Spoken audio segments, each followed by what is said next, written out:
श्री शिवाय नमस्तुभ्यं भक्तों, हर हर महादेव। जैसे कि आप सभी को पता है कि 29 दिसंबर के दिन है साल का आखिरी शुक्रवार। ठीक है, इस दिन आपको एक चुटकी हल्दी वाला उपाय करना है। 2024 में आपको मिलेगी खुशखबरी। तो आइए हम सभी लोग इस उपाय को जानते हैं। ये उपाय मैं आपको पूज्य पंडित प्रदीप जी मिश्रा जी की शिवपुराण कथा से ही बताऊंगा। तो आइए हम सभी लोग इस उपाय को अब जानते हैं। ठीक है, आप सभी को पता है कि 2024 को आने में बहुत कम दिन बचे हैं अब, और ये साल का आखिरी शुक्रवार है। और इस दिन आप ये एक चुटकी हल्दी वाला जो उपाय है, अगर आप ये उपाय करते हो तो जो भी आपका व्यापार नहीं चल रहा होगा ना, तो व्यापार इस उपाय से चलता है। ठीक है, अगर आपका कोई व्यापार है जो व्यापार बहुत दिनों से नहीं चल रहा है, आपने प्रयास कर लिया, व्यापार बहुत सारे उपाय भी कर लिए, फिर भी उपाय आपने कर लिए, फिर भी आपका व्यापार नहीं चल रहा है, आप एक हफ्ते से बैठे हो, व्यापार में कुछ कमाई हो ही नहीं रही है, तो आपको इस उपाय को करना चाहिए। ठीक है, इस उपाय को कैसे करोगे? अगर आप चाहते हो कि 2024 में मेरा व्यापार अच्छे से बिल्कुल फास्ट आगे बढ़ना चाहिए, तो इस उपाय को करना ना भूलना इस शुक्रवार को। ठीक है, कैसे करोगे मैं आपको बताता हूँ। आपको ज़रूरत पड़ेगी एक चुटकी हल्दी की। ठीक है, हल्दी, जो हल्दी की गांठ आती है ना, हमें ये वाली हल्दी चाहिए। ठीक है, इस हल्दी को आपको घर पर किसी भी पत्थर पर या किसी भी चीज़ पर अच्छे से पीस लेना है। ठीक है, पीस लेना। अगर नहीं हो आपके वहाँ मतलब पत्थर घिसने का जिस पे आप चंदन घिसते हो, अगर वो नहीं हो जो आप हल्दी का पाउडर बना सकते हो, ऐसा पत्थर कोई नहीं हो, तो फिर आप पीसी वाली हल्दी ले सकते हो। ठीक है, अगर है तो फिर आपको उसे अच्छे से पीस लेना है, हल्दी को, जो गांठ वाली हल्दी आती है। ठीक है, उसे पीस कर फिर उसका पाउडर बनाना है, अगर हो तो। ठीक है, अगर नहीं हो ना, तो फिर पीसी वाली हल्दी ले सकते हो। ठीक है, पीसी वाली हल्दी एक चुटकी लेना, साथ ही साथ एक कलश जल लेना। ठीक है, क्या लोगे? एक कलश जल। ठीक है, इन दोनों चीज़ों को लेकर जाना आंवले वृक्ष के नीचे। कहाँ जाओगे? आंवले वृक्ष के नीचे। आंवले वृक्ष के नीचे पहुँचना।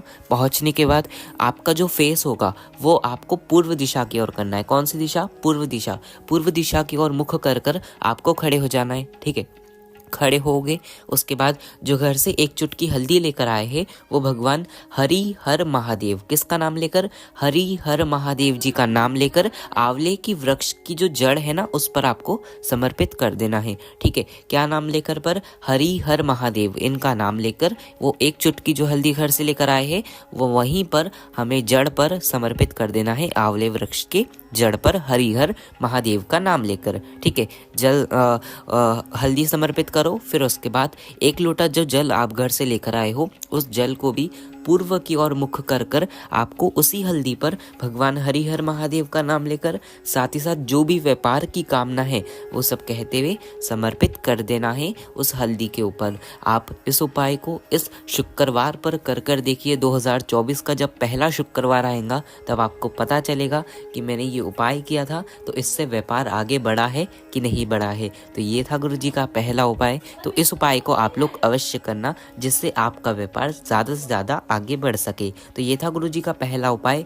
अब जानेंगे हम सभी लोग गुरु जी का दूसरा उपाय, जो कि बहुत ही अच्छा होने वाला है।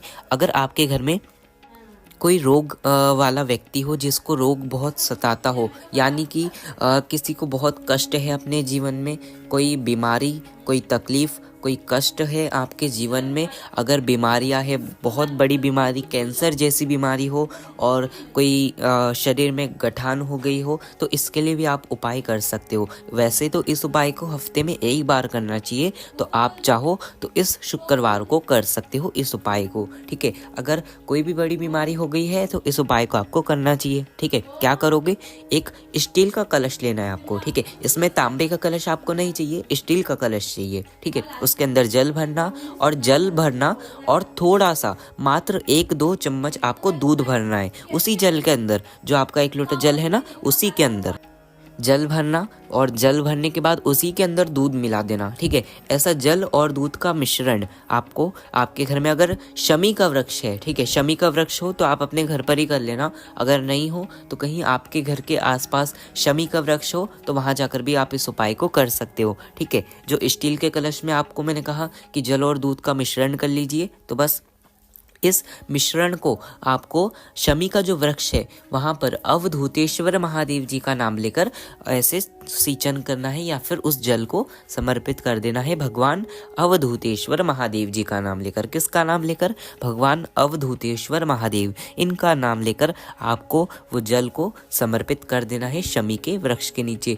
जो भी बड़ी बीमारी आपके शरीर में होगी वो सब समाप्त होती है इस उपाय से। तो ये था गुरु जी का दूसरा उपाय। अब जानेंगे हम सभी लोग गुरु जी का तीसरा उपाय, जो कि होने वाला है, ये भी वैसे हफ्ते में एक बार किया जाता है। तो आप भी इस उपाय को 2023 के अंदर अवश्य कर लेना, फिर 2024 में देखना कि आपके कष्ट कम हुए हैं कि नहीं हुए हैं। ठीक है, तो इस उपाय को कैसे करोगे?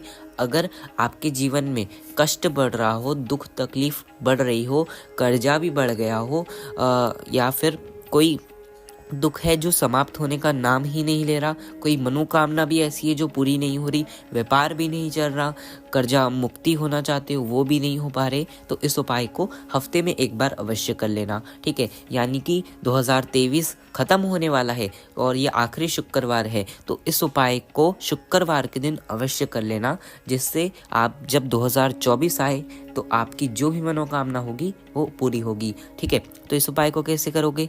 एक कलश आपको जल लेना है। आप इस बार तांबे का कलश ले सकते हो। ठीक है, तांबे का कलश लेना, उसके अंदर जल भरना, उसके अंदर एक चावल का दाना डालना है। ठीक है, एक चावल का दाना कहीं से टूटा हुआ नहीं होना चाहिए, एक चावल का दाना हमें उस जल के अंदर डाल देना है। ठीक है, डाल दोगे, उसके बाद एक काली मिर्ची, क्या डालोगे? एक काली मिर्ची उस जल के अंदर हमें डाल देना है। ठीक है, जल के अंदर डालना, फिर उसके बाद आपको डालना है चंदन का छींटा, यानी कि चंदन उसमें थोड़ा सा मिला देना है, पर वो चंदन जो होना चाहिए वो असली चंदन होना चाहिए। ठीक है, उसके अंदर मिक्स कर कर ये सभी चीज़ों को मिक्स करने के बाद आपको जाना है महादेव जी के मंदिर में पहुंचना, भगवान शंकर की शिवालय शिव जी के पास पहुंचना। पहुंचने के बाद जो आपका फेस है, जो आपका मुख है, वो उत्तर दिशा की ओर करना। कौन सी दिशा? उत्तर दिशा। उत्तर दिशा की ओर अपना मुख करना। मुख करने के बाद आपको वहीं पर बैठ जाना है और फिर इस जल को आपको समर्पित करना है। पर इस जल को चढ़ाने के लिए 5 स्थान है। ठीक है, वो 5 स्थान वैसे आपको पता है, फिर भी मैं बता देता हूँ। पहला स्थान भगवान गणेश जी के स्थान पर, ठीक है, वहाँ समर्पित करना थोड़ा सा जल। दूसरा जल कार्तिकेय भगवान के वहाँ पर। तीसरा जल अशोक सुंदरी माता। चौथा जल माता पार्वती और 5वां जल भगवान शंकर की शिवलिंग पर समर्पित करना है। ऐसे 5 जगह पर जल समर्पित करना स्टार्ट कर दो हफ्ते में एक बार। तो ये 2023 में भी अगर आप इस उपाय को कर लेते हो ना, तो 2024 में आपको खुद मा खुद लगेगा कि मैंने ये उपाय किया था तो मेरी ज़िंदगी में कुछ फ़र्क आया है कि नहीं आया है। तो इस उपाय को आप लोग अवश्य करना। तो बस ये थे गुरु जी के तीनों उपाय। अगर आपको कुछ नहीं समझ आया हो तो कमेंट में पूछना, मैं आपको कमेंट में अवश्य बताऊँगा। तो बस आज की इस वीडियो में इतना ही। श्री शिवाय नमस्तुभ्यम। हर हर महादेव।